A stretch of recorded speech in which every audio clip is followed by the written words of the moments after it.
Welcome to the Women's National League Wrap for Series 17. Delighted to be joined by Seana Cooke once again. Thanks, Seana, for coming on. Gonna start off with Shelbourne and Athlone Town. You know, it ended in a 1-1 draw.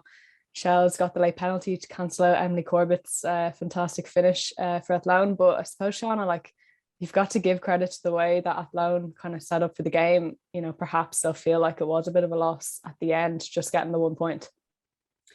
Yeah, I don't think there was a person in Talca on Saturday that would have thought otherwise. Everyone I spoke to kind of felt that, yeah, definitely should have been 3 points for Athlone, but that's how football goes.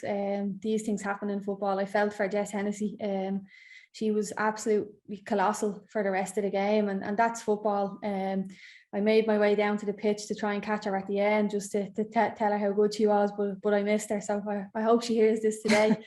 But look, Tommy, I think he's got to be commended on how he set up that team, and they frustrated Chels off the ball. They were very compact and organised, and you know, I just thought they had such a really solid game plan, and it nearly worked for them. Just unfortunate what happened at the end, but I think they'll take a lot of pride and confidence out of how they set up and how they played in that game on Saturday. Yeah, and I think, you know, we have to shout out Emily Corbett's goal as well, like to take it on her left foot. It was a smashing finish. Hopefully, surely it should be one of the goal of the season contenders for sure. Moving on, you know, Galway beat Sligo Rovers 5-2.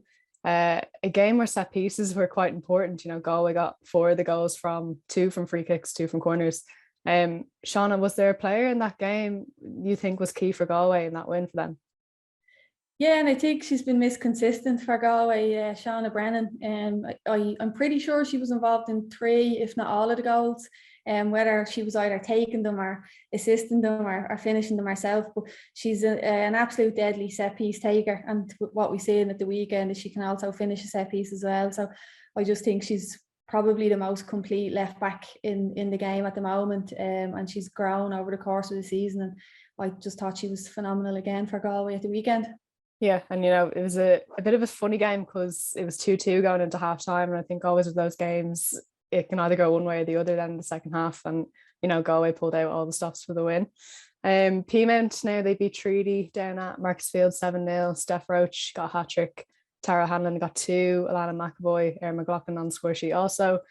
You know, Treaty, like a tough one for them, another loss, but like how do you think that they as a team should approach the next couple of games? Yeah, well, I think the first thing is we have to give a lot of respect for the players that Treaty that turn up week in, week out. And I know it's a bit of a cliche to say, but you do learn a lot more from the losses than the wins. So I think for them, what they have to do is just kind of leave each week and wanting to learn from it, as opposed to just chalk it off as a loss and move on, is look back and see what you can learn from each game. But sometimes it's just about, you know, the pretty football going out the window for a while and just concentrating on being really hard to beat. So for me, I think that's something they have to kind of work on is you know, forget about maybe the pretty attacking football or the attacking things you want to do for a few weeks and just become really hard to beat, make it difficult for opponents to score and get chances against you. And then from there you start to gain that little bit of momentum and confidence. So that's what I think they need to do over the coming weeks. Yeah. You know, moving on now, the DLR Waves, they beat Cork City 3-0. A good display from the Waves, a good game for them. And you know, coming into the second half of the season now, do you think that, you know, DLR, they might be a team to kind of look out for, considering that some of their players in that squad, they're really strong? Yeah, when you look at the team they have on paper, there's no doubt that they should be up there or thereabouts at the top end of the league. The big problem for them this year has been consistency. So I think it's something that they're going to have to kind of work on it to get more consistent.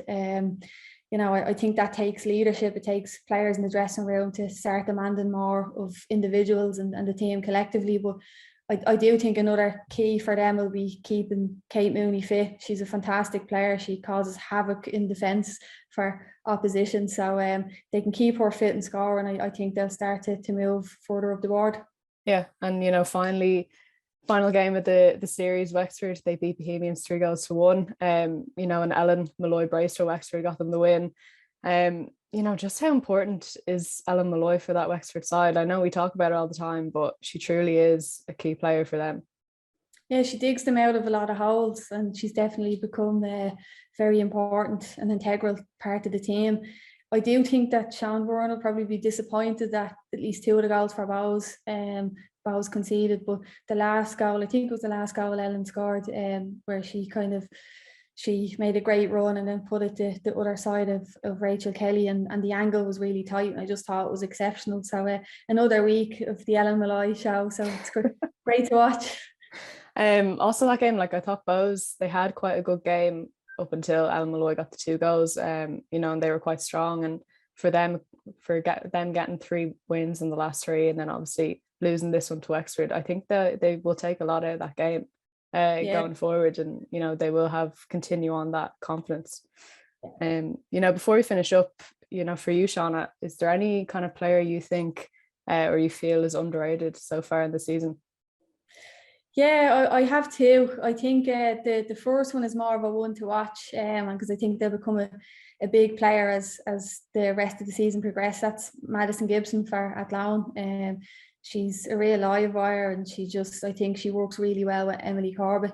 And then for me, the most underrated player so far is Katie Lovely. I think she's turning into a really fine centre midfielder, and if I was a manager at a top 3 club, I'd be definitely keeping an eye on her. Yeah, brilliant. Thanks a million, Seana, for joining me today, and make sure you tune in to Series 18 coming up later this week.